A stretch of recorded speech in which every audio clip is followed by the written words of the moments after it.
Oh, me, oh, my. This is the Detroit Sports Podcast Network.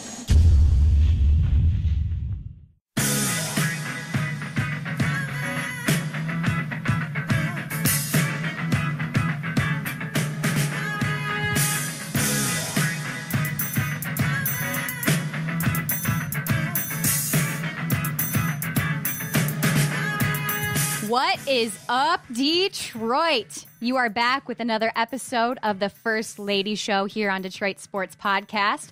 And I am so glad to be joined by my friend Krystle. She is here to rock the house. We actually met on Twitter about 2 years ago now, I want to say. 2 years, yeah. 2 years ago, yeah. And I was in Arizona at the time, but I'm back here in Detroit, and we finally got to meet up to go to our first Tigers game together. We had some Red Wings memories that we made, and now she's here to talk a little bit of Red Wings and Tigers with me here today. Krystle, I'm so glad you're here. Thank you. I was just going to say, you were in Arizona, and I was in Pennsylvania. Pennsylvania. And now we're back. We're Yes. back in the D together. So tell Yes. everybody who's listening a little bit about yourself and why you're here today. Well, I'm here today because obviously, like Jenna, I have a love of sports and a love of Detroit. And when the two come together, it is just absolutely magical and so euphoric. And that's what brings us together. And you knew that I was big into hockey, love my Red Wings, love hockey. And I actually also write on the side for the website Thrillist, which is a men's lifestyle magazine, digital magazine. So a little sex, a little dating. Little sex and a little dating from the women's perspective for them. It's a great website. And they do a lot of top 10s. They give a lot of Michigan love, a lot of Detroit love. And you work a lot with hockey as well, correct? I do. I've worked as an in-game hostess. I've worked as assistant to the director of game day operations. I've worked pretty much everything you can think of other than coaching and playing. And a hockey writer at that, Yes. too. So if you need your Detroit hockey insight, this is your girl. Where can they follow you on Twitter? It's tough because my name is spelled very awkward. Thanks, parents. Krystle, Holleman, Krystle Holleman, Twitter. That's how you can find me. Awesome.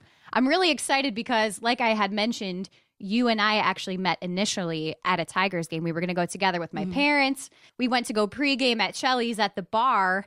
And Chris Chelios himself of the Red Wings was there, and he invited us over to the table. We had some shots of tequila, but I got to see your love for baseball too, which is part of why I brought you in today, because I had sort of an interesting thing happen on my social media this week, because one of the beat writers for the Tigers, he and I actually got into a little bit of a beef on social media, because when I saw this Anthony Gose story that came out, and I'll backtrack a little bit. If you're not familiar with that, he was caught mouthing off basically to management within the dugouts, within the clubhouse, and he got dropped down. Rightfully so. In my opinion, yes, because I believe that this is a bigger issue. This is not just somebody had a little bit of a verbal altercation. This is a bigger issue potentially for the league. And so when I reached out to said beat writer, I asked him, when do we ask the teams, when do we ask the front office where to draw the line? And the reason that I asked this question was because from a back standpoint, I want to know what all of the fans probably want to know, which is this guy actually going to work his way back up to the Tigers, the top of the tier, like they're hoping that he will, that he'll get his attitude in check, he'll get his playability back in check, and we can actually see him back on the field, because he was at the season opener. He was playing for the Tigers. Now we've got him all the way down, because he was mouthing off to the front office. So I guess my question then here is, do we have to draw a parallel with leagues like the NFL, who we're seeing now Roger Goodell stepping in and making sanctions and having to say enough is enough and cutting players out completely? Should the MLB step in? Should the management of the team step in and say no more over a situation like this? Or should we give him time to bring his attitude back in check? You're an adult. That's my bottom line. You're an adult. You need to be respectful. This is a character issue. You're a brat. You're a spoiled little brat who likes to mouth off to your boss. And if that was any other job, you would be fired. Which, to me, the minute he starts showing disrespect, which was mouthing off to management and front office, that's when you have to look at it and say, you know what? You need either an attitude adjustment, so we'll give you a chance to do it, because maybe your head got a little bit too big when you made it up to the big leagues. It happens. It happens in every sport and every level. But you need to go. I mean, shut up. You're an adult. Do your job. That's what we are paying you to do, is do your job. And now your teammates aren't going to have respect for you. And that was my gut reaction too. And I think that I'm a little bit more biased just because of all the reporting that I had to do within the things that happened in the NFL. So, when this writer kind of put me down and was trying to put me in my place and saying, you're overreacting here, is this probably his last chance? Yes. But he couldn't give me a solid answer as to where fans should draw a line for what they expect, where management should draw a line as to what we expect. And I'll play devil's advocate and say, I've been hot-headed at times where I've lost my control of my temper. I've maybe said things that I regretted, and I appreciated that people gave me a second chance. But I have to draw a parallel with the NFL, in my opinion, and my reason for that is because the MLB's record for domestic violence is significantly worse than the NFL. And I understand, before anybody wants to hound me on this, that this is a stretch. We had a guy who was mouthing off to coaches, and now I'm drawing parallels with domestic violence in the NFL. But follow with me here. All of these cases within the NFL resulted from smaller altercations in the beginning that ended up blowing into something bigger. So my question is, should we worry when these little instances arise that it's going to blow up into something bigger? Should we wait for maybe a second instance, a third instance? Should we wait until there actually is legal repercussions for somebody blowing their heads? Or should we just go ahead and let the league decide altogether? Do we let the legal system decide altogether? I'm not sure what the answer is. But when I look at all of these complete instances of the Tampa Bay Rays, who were happy to let a convicted sex offender pitch for them until he became ineffective, not when he had legal issues on his case, not when he was a registered sex offender. It was when he no longer became an effective pitcher. That's when the Tampa Bay Rays pulled him off. We had the Twins with Kirby Puckett, who allegedly strangled his wife with a phone cord and was charged with sexually assaulting a waitress in a bathroom. He was acquitted of those charges. He was allowed to play. I mean, there are so many instances within Major League Baseball where they just completely turned a blind side, where Major League Baseball did not step in and make a move. And it's just interesting to me because at no time did Bud Selig step in and say, you're out of the league. He left the decision to the teams themselves. The team said, we're leaving the decision to the judicial system itself. If you want to arrest this guy, make him unable to play, we'll pull him. But there have been zero documented instances where Major League Baseball has stepped in and said, you cannot play for us anymore. So, Krystle, you're saying that, as a player, someone is an adult. We're expecting to hold you to a higher standard as an adult, as a professional athlete, and say, one and done? I think, like I said, when you are young and this is your first chance at your first shot at the big leagues, your head can get so big. You see this a lot with like the college players that go on to the NBA. Their heads get so big and they think they're above the law and they think that they can do whatever they want and they won't get in trouble because they're an athlete. I think what you need to do is when all these little things that were happening in the first, second, third instances, those are what we call red flags. And at the very least, take note of it. At the very least, recognize that it happened. Let that player know, hey, we have our eye on you. You cannot do this. This is how much money you're getting. Basically, because of us fans that are paying to see you play, we think you need to be held to a higher standard. Don't do it again. Don't act up again. If he continues to do it, your red flags mean something now. They're not just flags. Those are actual warning signs. That means this could be an issue. This could get to something much, much higher to where the judicial system is involved. And of course, you always have to remember with the domestic violence stuff, with the sexual assaults of a waitress and the strangling of a wife, there's lots of women out there that unfortunately do lie about it. Cry wolf, absolutely. Yes. And I think that because of the cases that we've seen within the NFL most recently and the attention that these females are gaining, I can see both sides of it. I know I talked a lot about it in Phoenix, but I want to talk about it here in Detroit as well. I'm comfortable saying that I'm a victim of both domestic violence and sexual assault. And as someone in those positions in my life, you would probably expect me to automatically side with the women. 99% of the time, I side with the men, and I fully believe that you are innocent until proven guilty. Because I also myself have seen friends of mine have sex with a man, decide that that was a mistake, and cry rape. Exactly. And that is completely unacceptable. And now when we're giving these women monetary benefits, publicity benefits, of course there are going to be women trying to ride these coattails and making something out of nothing. But to kind of reel it back a little bit, so do you think then, you said that there should be, there should be warnings and there should be people who are stepping in and giving you a little bit of a reprimand and things like that. Do you think they handled this Anthony Gose situation properly by optioning him down, by bringing up Alex Presley instead, and this is going to be a good lesson learned for him? Or do you think that this is going to be something that needs to be taken a step further? I think if he continues, then absolutely it needs to be taken a step further. But I think just now with the publicity that it's getting, because every fan anymore, whether you're in a ballpark in a neighborhood, somebody's going to have a phone. Somebody's going to notice what you said to that coach, that manager, even if you're not on the Sunday Night Baseball. Somebody's going to see that you did this. You're never going to be able to hide it anymore. The minute you don't take that warning seriously and you continue to act the same way, or heaven forbid worse, is the minute that no, you're done. You're obviously not cut out for this life. You're not cut out for this stress. You're not cut out for this. By all means, we're not going to pay you to do this. Absolutely. That's the bottom line. No, and I agree with you. And I have to say, based on the way that I brought in this segment, it was a little bit misleading, but I do think that they did the right thing in the situation. I think that, especially based on just some of the very short stories that I shared with you on things that have happened in Major League Baseball in the past and how little was done about them, for them to so quickly say, you're moving yourself down, we're not dealing with this crap anymore, get yourself straight or you're not going to play for this organization, is basically what they did. And I commend them for that. But at the next step, then I say, this works for now. If this happened again, do I think that they should just cut him altogether? I don't know.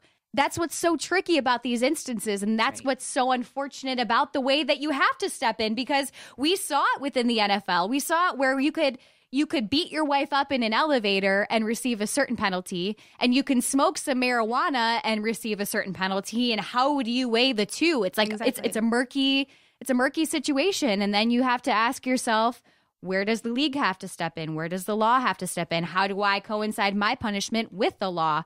And so I don't know the answer to that. I would love to know the answer from the Tigers as to what they plan to accept and not accept in the future from Anthony Gose and from other players. Is it something that's just a verbal altercation, a 1, 2, 3 step warning, 3 strikes, you're out? No pun intended.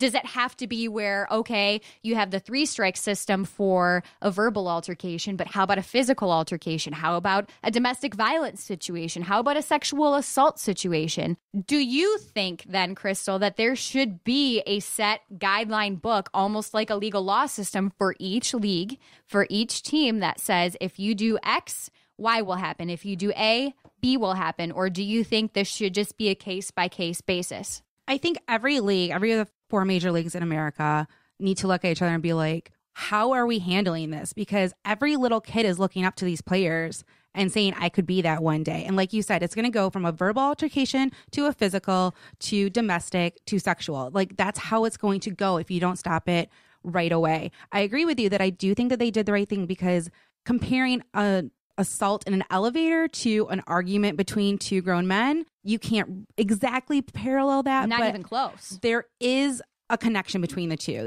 They will be connected in some way or another. Now, as far as the legal system and a guideline, absolutely. I mean, you're hearing this more and more, and especially with social media, with the quote unquote victims being basically made to modern day reality stars by having their name put out there and all of their complaints and claims on social media. You have to say, look, we need to find a way to do this and say, this is what's going to happen if this altercation happens. And you can't have the NBA getting away with it and yet NFL and Roger Goodell saying absolutely not. I mean, you have to all come together and say, we as paid athletes, we cannot do this. And so then here's the next piece of this puzzle that I haven't mentioned yet, and I just want to quickly get your take on this as well. So after his 3-day suspension and he was optioned down to AA Erie, they asked him to come play at the next game, and he was a no-call, no-show. So now we have a verbal altercation under his belt. Now we have a guy who wants to try to sock it to his team and say, oh, you're going to put me down here? I'm not showing up. So do we consider this now a strike 2 or a continuation of strike 1 against Anthony Gose in this particular situation? To me, that's a silent yet verbal altercation. Yes. I mean, by not showing up, you are actually saying so much. Every job I've ever had, I don't know about you, but every job I've ever had, if it was a no-call, no-show, you were lucky if you got a second chance. Like, you don't come to work. What are we paying you for? No, absolutely. I completely agree with you. You can't do your job at home. Like, some people are very lucky. They can do their job at home. I can't. You can't. Anthony Gose can't. We pay you to show up and play baseball. And if you can't do that, I'm pretty sure there's at least a couple of kids that are willing to take your spot for a heck of a lot cheaper. And I know that there's going to be people who are apologetic because of his age at 25 years old. I'm sitting here at 24 years old and can say, from day one, I was expected to show up to my job. And I will be completely open and honest about this because my boss from back in that day is probably listening right now. I had a job when I was 13 years old working at my local Dairy Queen. And I worked there for a summer. I was bullied beyond belief. I had asked my boss for help. I was given no help. So it came to a point to where a girl cornered me and made me feel so uncomfortable that I was in tears. I'm 13. I can't drive myself home. So I called my mom from the bathroom and I said to my mom, please come get me. They're letting me go home early. My shift is done. They don't need the extra help. So my mom pulled up happy and joyful. I grabbed my stuff. I sprinted out the door and I never looked back. I walked out on my job. I was a 13-year-old girl. Okay. We're talking about now a 25-year-old man who has worked his way up to Major League Baseball. And I feel like age is no longer an excuse. Absolutely. If I can sit here at 24 and talk about how I'm disappointed in his maturity, then I think that it's safe to say that he's accountable for his own actions. So to apologize for him and say he's young, he's new, he's got these growing pains, I say no. I say there's no excuse. If you want to have that attitude, you can stay down in the minor leagues. You can hang out down there. If you still can't work it out down there, we're done. Absolutely. I mean, if that's how your character is, that's the highest you go. People with good character move up quite well in baseball, in hockey, in football, and in basketball. That's what really works for you as an athlete is your character. And his is horrible. His is the character on Game of Thrones that you want to not show up again. All right. It sounds like we've got somebody out on the hotline. Who we got? I'm right here.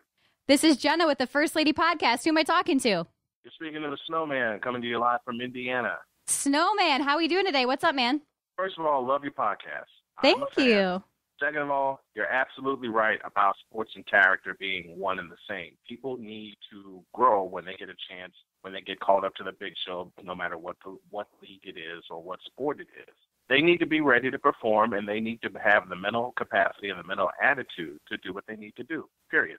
So do you think in this instance of Anthony Gose where, he gets into this verbal altercation with someone from a AAA team, a coach of a AAA team, and is then excused down to be demoted, basically, and then decides to not show up for a game, do you think that this punishment was enough or that he still is kind of having an attitude problem and we're going to have to continue to deal with this? Hell no, that's not enough. If he's going to have that kind of attitude, kick him off the team, period, until he learns to grow a set. Until he learns that you can't just have your own way, especially when you're trying to help a team, and that's the key word here, team, then you deserve no break. End of story. Bo Schembechler said it best. No man is bigger than the team. No coach is bigger than the team, period. I love that. I absolutely love that. And you rocked it to my boy, Bo. I appreciate that. So I actually have another question for you then. If you have to wind it back then, do you think that each individual team should have a set protocol for situations like this with verbal altercations, with domestic altercations, with sexual assaults that are already set in stone? I will stop your question and I'll answer that right now. Yes, every team should have a policy. You know what? Let me put it another way. No tolerance. Period. No tolerance. Either you show up, do what you need to do, and learn what you need to learn, and be a part of the team, or you get no spot. End of story. It's kind of and I'm old school to my heart, and it's kind of basic. When you get a chance to perform or be a part of a team, you're a part of a team. There's no individuals allowed, which is why I can't stand the NBA in its current format. It's more about individuals than about the team. And teams like the Golden State Warriors, the San Antonio Spurs will always get shunned in this day and age because they play as a team. There's no egos in those kind of situations. So no ego is allowed on the team. No kind of division is allowed within the team. And if you have any kind of problems and you can't check your ego at the door, there's the door. Go through it. I wish you could see the smile on my face right now. This is awesome. I'm actually going to take it a little bit over to the NBA if you don't mind me really quickly. I was just having this conversation yesterday with a friend of mine for an interview as well. And he asked me about how I feel about the current state of the NBA. And I said a very specific era of basketball I wish we could go back to. So since you're not impressed with the current state of the league, the bad boys? Let me put it this way. When I do my show, Snowman in the Morning, I often reference the golden era of the NBA. Now, I know I'm going to date myself here, but I started watching the NBA in 1980. And there's a fellow named Magic Johnson who was Finals MVP as a rookie, the only one to have done so. You know how many Hall of Famers came through that era, from 1979 to 1998, which includes Joe Dumars, which includes Isaiah Thomas, which includes Michael Jordan, Magic Johnson, James Worthy, players like that were a part of a team. Oh, did I go there again? 'Cause a lot of people get mad at me when I say that. When this current state of the NBA, and I'm going to say an opinion that's going to make a lot of people angry that are listening to you, but I want them to listen carefully. In the golden era, teams earned their championships. They were not handed to them. They went all out. If a series went a full 7 games in its natural format, then it went 7 games in its natural format. Does 1988 come to mind? Pistons and Lakers, and how great that series was? I'm cheesing like a fool. Anytime the Lakers and the Celtics got together, you don't even have to ask how that came out. But let me go a little bit further. When I was introduced to the Bad Boys, anytime the Pistons and the Bulls got together, I stopped whatever the hell I was doing and was glued to the television with the radio call behind me. And you know why? Because guys went out there on the court and they gave it their all. There was blood, there was sweat, there was tears. You could see the passion. You could see the passion behind the game, and that's why I watch basketball. I had the pleasure 2 years ago of meeting Bill Laimbeer when he was coach of the New York Liberty when I covered the WNBA. Sweetest guy ever off the court. But here's what people don't understand about that golden era. When it was time to put the shoes on and it was time to go to war in between the lines, you went to war in between the lines. You had teams that you hated. You had teams that you loved. You had teams that you paid attention to. You don't have that en masse anymore. The last great rivalry was 2002, the Lakers and the Kings. And that's because those teams hated each other. Hell, how many times did we see players from the Pistons and the Bulls go flying across the court because they were trying to get the ball and get their team ready? How many times did Michael Jordan have to take a beat down before he and the Bulls and Phil Jackson finally figured out the bad boy scheme? When you have teams like that grow into their roles, that grow into their position, that grow into the teams that made them legendary, like the Bad Boys of the 80s, took a beating from the Celtics on 2 occasions, finally figured them out in 88, lost to the Lakers. A year later, defeated the Lakers in a sweep, beat the Blazers in 5. Along the way, beat the Bulls in the East Finals, 89 6 games, 97 games. Then the Bulls figured out the Pistons and figured out their tactics. They win 3 straight titles. Snowman? You don't have that anymore in the NBA. I am so glad that you called in today. Can I just thank you really quickly for calling in? Because you talked on my baseball team, you talked on my basketball team, and I am grinning like a fool. So before I get you out of here, I want you to be able to pimp yourself out on our social media, okay? Where can people follow you and hear your stuff? They can follow me at Golden Voice Snow and at Arena Sportsnet. That's my network. And they can follow me at SIT Morning. That's Snowman in the Morning. I'm on Monday through Friday, 8 a.m. Eastern. Snowman, we will be in touch. Thank you so much for calling in. I appreciate it. Thank you. All right. We, Krystle, have a lot to talk about with Red Wings coming up next. So we're going to take a quick break. And when we come back, we're going to talk about some of the moves that the Red Wings have made, some exciting things coming up for the team. And we're going to talk a little bit of sex and dating, too, when we come back. Guys, listen up, okay? I know it's summertime. The temps are just getting hotter. But you know what's not hot? Pit stains. Yeah, y'all know what I'm talking about. Sweating through the underarms of your shirt can be embarrassing, but Lawrence Hunt has the perfect solution. Their dress shirts for men are not only really sharp looking, fellas, but they actually wick away moisture, leaving you and your armpits dry. Best of all, they're designed here in Detroit. So leave the office and go straight to the ball game without worrying about showing off that hard-earned pit sweat while you cheer for your Tigers. I mean, hey, if our catcher James McCann's rocking them, you should too. Use promo code DSP for 15% off today. Just head over to lhwear.com. That's LHWEAR.com. Lawrence Hunt Fashion. Breathable, sweatproof performance.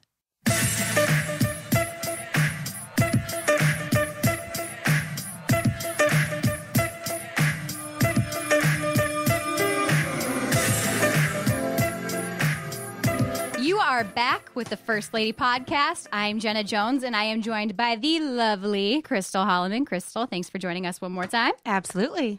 So I kind of want to do a pulse check here. I've got to be really honest. As far as Detroit sports goes, I hate to break it to you, but the Red Wings just have never been a forte of mine. And I only say that because I didn't grow up a hockey fan. I've developed this love and this passion for the team living in Detroit now as an older adult, as well as going to the games and getting a little bit of more of an actual understanding of what's happening on the ice, because for a beginner, it's absolutely insane to try to learn all the ins and outs.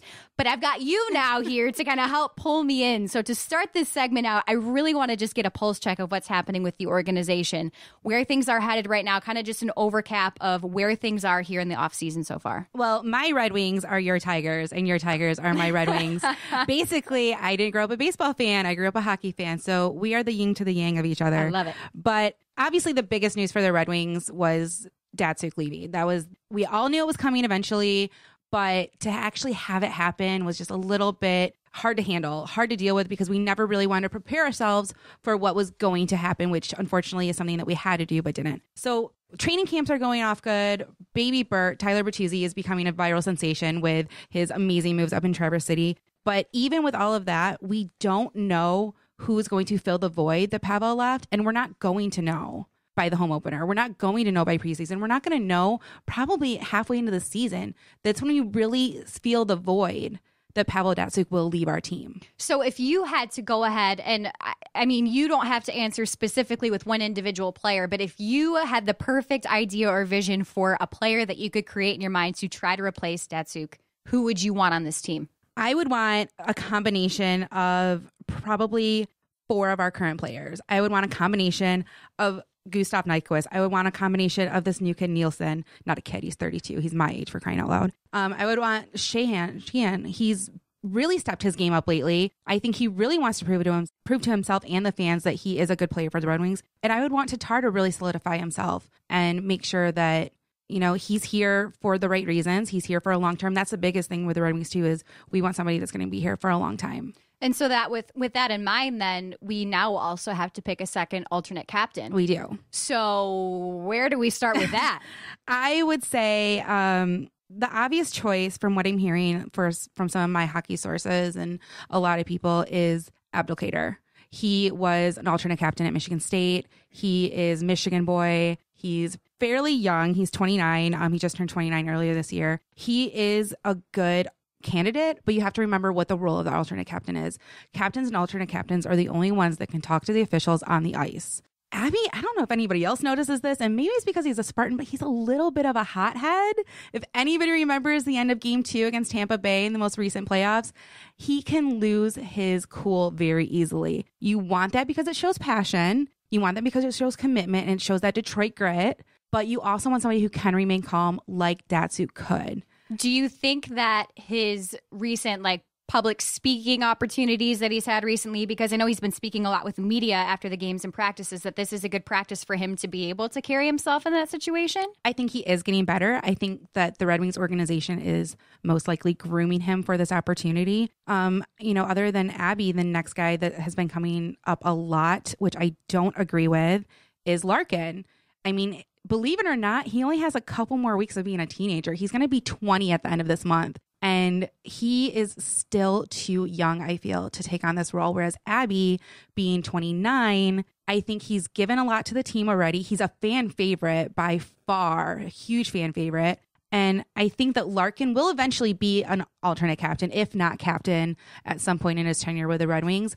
But for now, I'm really looking towards Abdelkader to be the next Red Wing. And if they are grooming him for this, I think it's a good choice.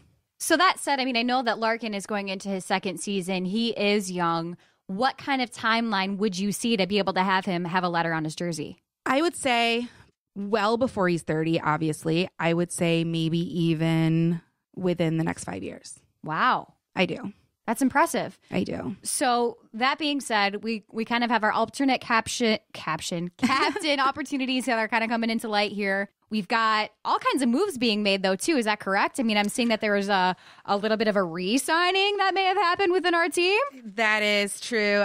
Luke Glendening, who I still believe has one of the greatest stories in recent hockey memory. I mean, he was a walk-on at Michigan, made his way up to captain. He was a free agent going into the Red Wings. He's from Grand Rapids. He's local. I mean, this kid's story is incredible, and he's such a nice guy, and he's a damn good player, for crying out loud. So we got him for 4 more years. Unfortunately, that creates a huge logjam at our forwards. We are so overloaded with forwards. We don't even know what to do with ourselves. And yet we only have maybe a couple of superstars on defense, and one of them being DeKaiser, who's in arbitration right now. I mean, the biggest problem for us all season last year was defense. And here we are struggling to create a solid defensive core for our team. And especially if we, for some reason, can't get it together with DeKaiser, who also has come up a couple of times as maybe a choice for alternate captain, you're looking at, possibly a really weak defense going into this year. And that's something that Howard and Mrazek do not need. Why? I know that there's actually a direct quote that came through the Free Press from Glendenning that said, if you'd told me 2 or 3 years ago that I'd be sitting here and talking about a 4-year extension, I probably would have laughed. I'm excited to have the security of my future for a little bit, but that doesn't mean that you can sit back. You have to keep getting better. Do you think that that's just kind of the theme of the team in general right now with some of these younger guys that are coming up through the ranks and are coming through to the team? Or is this more of just a bash on himself? I think it's a bash on the younger guys on the team. I think it's kind of in the middle of what you just said. You have players like Larkin who weren't even born the last time the Red Wings missed the playoffs. This entire team, whether we like to harp on it or not, I mean, this entire team has this weight of don't miss the playoffs, don't miss the playoffs, don't miss the playoffs. That should not be the goal. The goal should be bring Stanley home. Like, Al misses Stanley. I do not like seeing him in Pittsburgh. Trust me. Maybe some personal issues there, but I don't like seeing one of our biggest rivals take home the greatest trophy in all of sports. And I know that these guys don't like it either. I think the younger guys on the team, the Glendennings, the Larkins, the DeKaisers, they want to do exactly what Datsuk, Zetterberg, and Cronwell all did, which was win a cup. That is what Detroit does. We haven't done it in a while. We're losing out to teams that we can't stand, like Pittsburgh and Chicago. That's not okay. So I think all of these younger guys, what they want to do is they want to do exactly what all of the fans want them to do, which is rebuild this team, make it a team that will win and win back-to-back again. Because the last team to do that in hockey was us. Oh. Yeah. So there's that. So all of those factors combined, I didn't realize that mid-July was really the time for NHL Power Rankings, but apparently for ESPN it is. I was completely unaware, but I was glad to see them come out this week until I saw our Red Wings put at number 19, which, oh, by the way, was 5 spots lower than their final regular season ranking in the 2015-16 season. So with all of the factors that we've talked about, Krystle, what do you think is the biggest for why ESPN and evidently the national media would put the Red Wings so low? Well, I'm just as shocked as you were that ESPN talked about the power rankings in July, but I'm also shocked that ESPN talked about them at all because that is not their forte. And anytime that they're talking about hockey, you're lucky.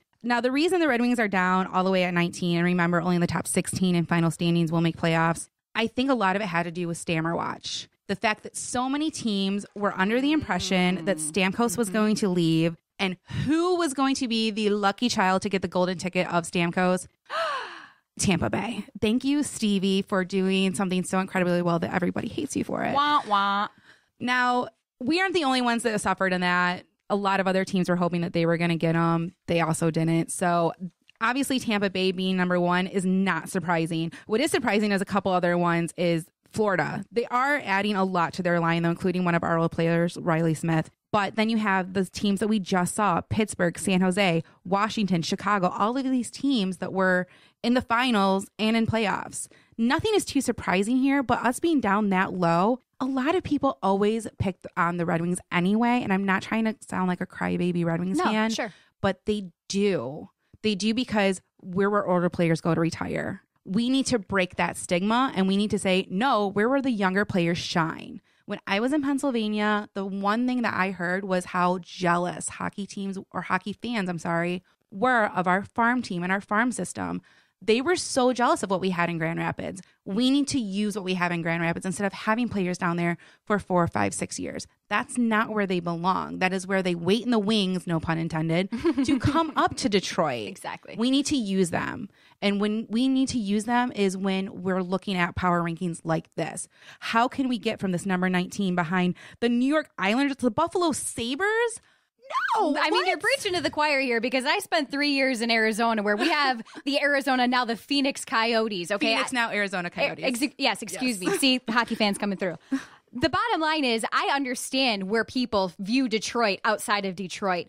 I want to see these power rankings. I want to see these opportunities for move light a fire under the ass of the Red Wings to prove to people once again that we have what it takes. Do you think that we have what it takes as of today, Krystle Holleman? I do.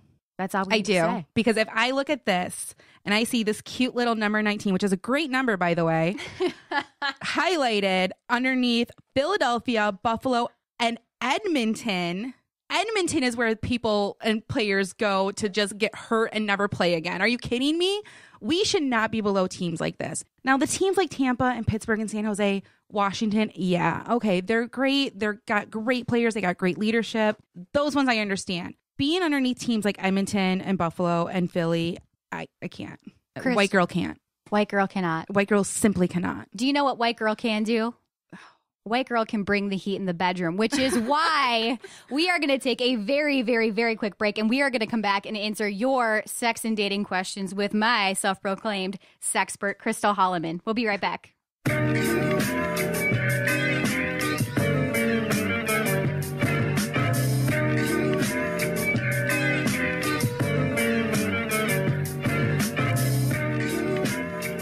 You are back with the First Lady Podcast. I'm Jenna Jones. She is Krystle Holleman. And Krystle, we teased it a little bit in the beginning. No pun intended with the tease.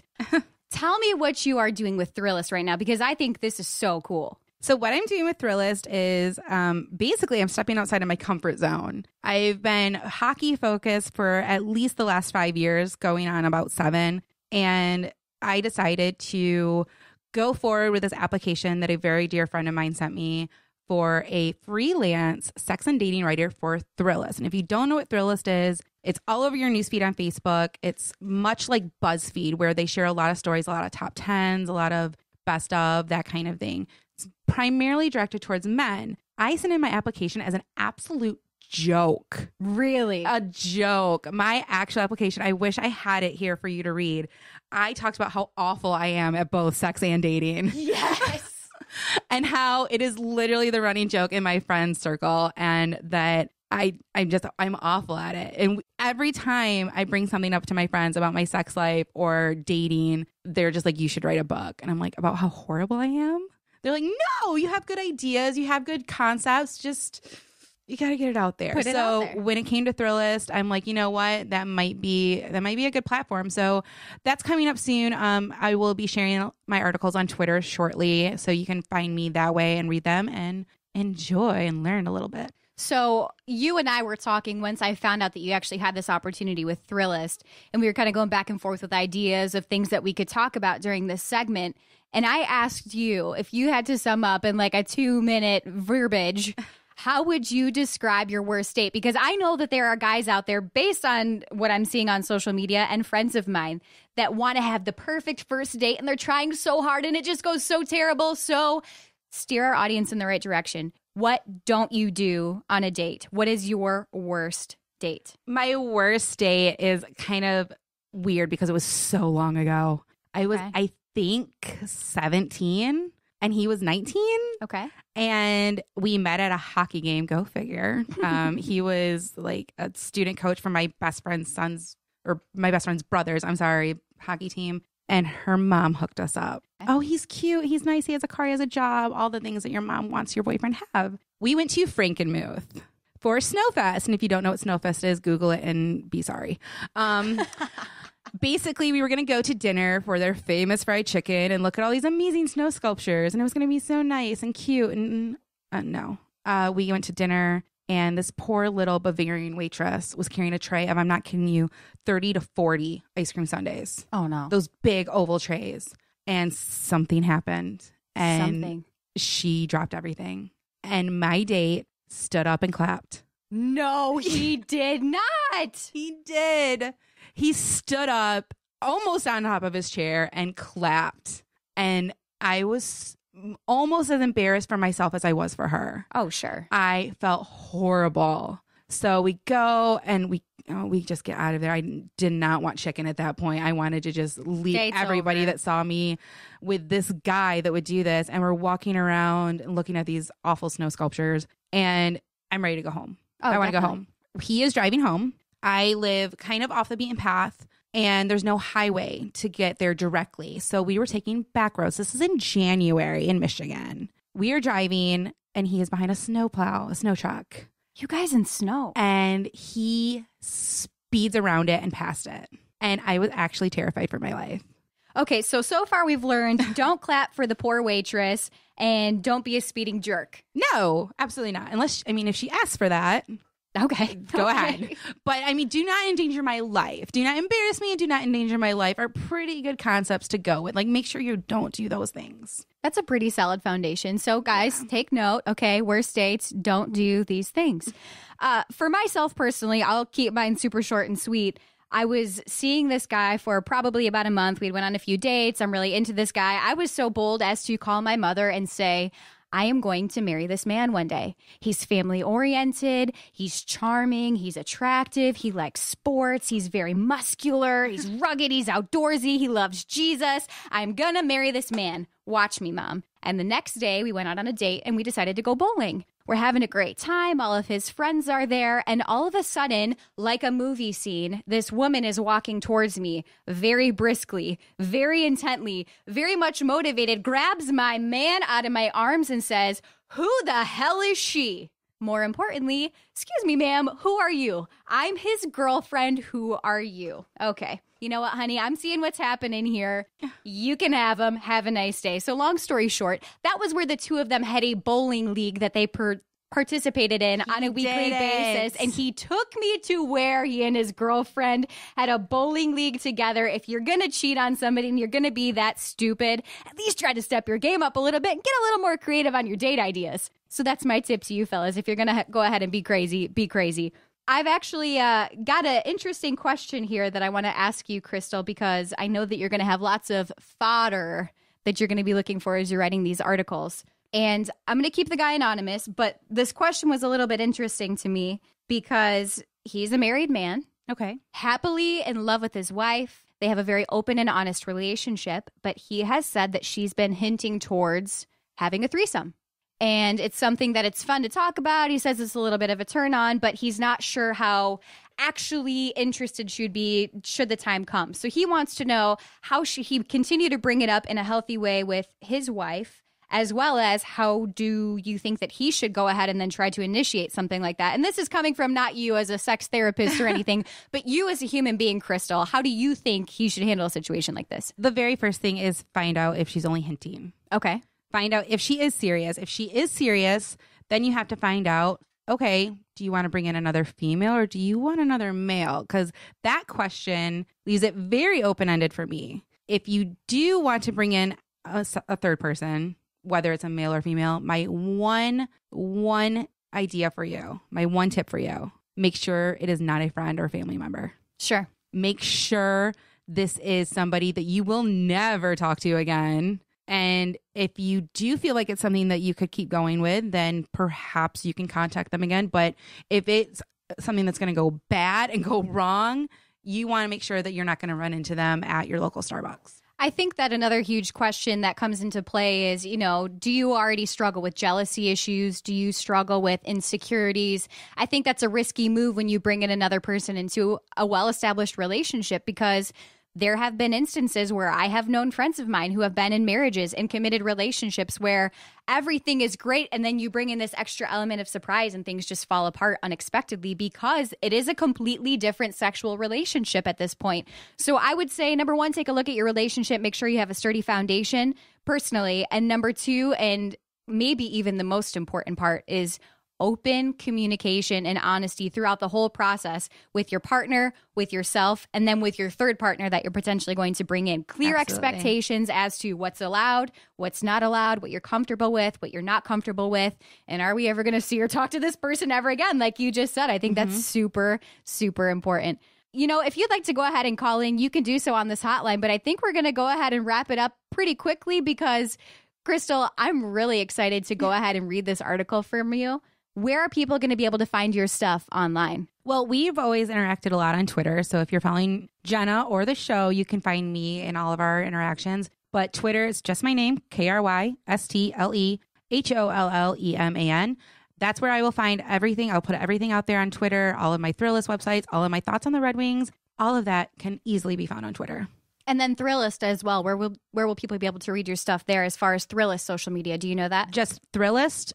Just like it sounds, Thrillist.com. Same thing on Twitter, Facebook, all of that. It'll be under the sex and dating section in Thrillist, which there's a lot of sections, so you might have to dig for it. That's all right. So when roughly of a time frame should we start to see your articles pop out? Within the next week.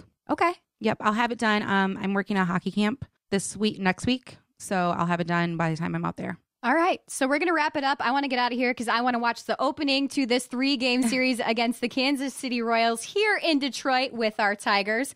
And I'm so glad that you found us. Thank you so much for listening. And just in case you didn't know, our show is available on iTunes, Podbay, Podomatic, Stitcher, via Detroit Sports Nation, and of course, at DetroitSportsPodcast.com. So be sure to subscribe so you don't miss any of ours or any of the other podcasts that are released 7 days a week. We'll see you soon, Detroit.